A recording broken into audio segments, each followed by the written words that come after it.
Let's go to a team also in the NFC East, and we're going to go to a quiet assassin here at Bleacher Report, Nick Durst, and we're going to get his take on the Giants, Eli, and Odell Beckham. Yeah, it's great that the Giants won this week, but reality check, they're still in last place. And one of the main reasons why is Eli Manning. He was terrible again yesterday. He's an interception machine, 2 more picks. And while he did have a ton of yards, he could thank Odell Beckham Jr. for that. He turned 2 10-yard passes into touchdowns, going for 60 and 70 yards. What a shock. When you throw the ball to Odell Beckham Jr., good things happen.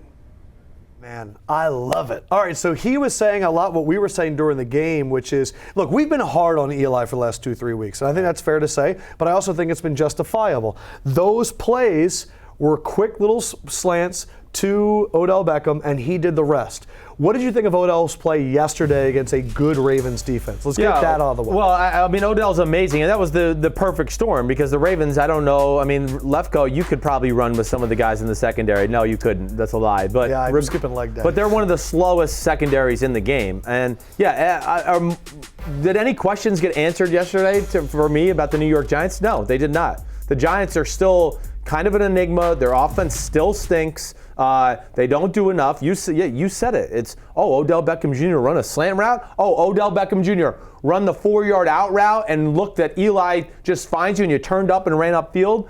There's not enough there to sustain, I think, great offenses consistently. And Eli is not talented enough to like an Aaron Rodgers or a Cam Newton to do it. You said this during the Green Bay game. Right. You said Green Bay's offense and the Giants' offense are the exact same. The only difference is that Eli has a wide receiver that can go 80 yards, right, and Green Bay has no wide receivers like None. that. Both of them are getting roasted in the media right now for being right, too simple. Right. If you've been paying attention to Bleacher Report, we've been saying it now for, 2 years. Yeah. But Odell Beckham Jr. in this offense, yeah, I get really frustrated. Well, this is what's got to stop first. Let me just do my Ben McAdoo. This is my Ben McAdoo imitation in the game. So at some point you got to watch the game to call the plays. You got to know, they're playing that coverage. Then I'll call this play.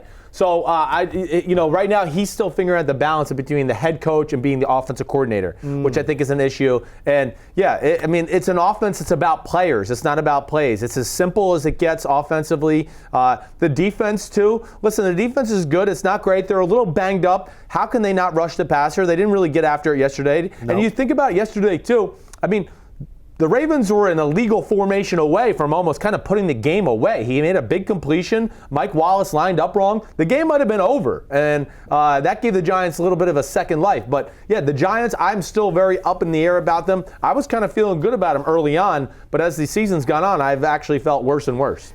Any thoughts on Odell in the net? What's your take? I love it a little bit because I think Odell, everybody's overreacting to all of the Odell antics a little bit much. So I like that he's taken this net thing to the next level and kind of pushes it back in everybody's face. Yeah. And he's having fun. Again, I know Odell Beckham Jr. not perfect, but like Cam Newton, the guy wants to win. He is in it to win it. He puts his chips in the middle of the table every Wednesday for practice, and you got to deal with emotions like that. I mean, I've been around players like that. I've been around the Warren Sapps of the world, the Derek Brooks. They're extremely emotional. Maybe they went about it a different way, but nonetheless, they care. Tyler Boger is saying that Ben McAdoo is looking like a high school coach out there, severely outcoached. I feel like he needs to find the middle ground between what he's doing right now and what Todd Bowles is doing. Todd Bowles is doing no coaching on his side of the ball and just standing there and watching, and then Ben McAdoo is buried in the playbook. You got to kind of find that middle ground. You do. Andy Reid has that middle ground. And maybe at some point, you just got to back off altogether. You get a part of the game planning for the week, but when the game starts, you let somebody else call the plays, and you kind of just jump in there every now and then and go, no, I want this called on third down now. And you said that you love it a little bit. I'm going to say that I love it a lot. I think Odell Jr. makes me crack up.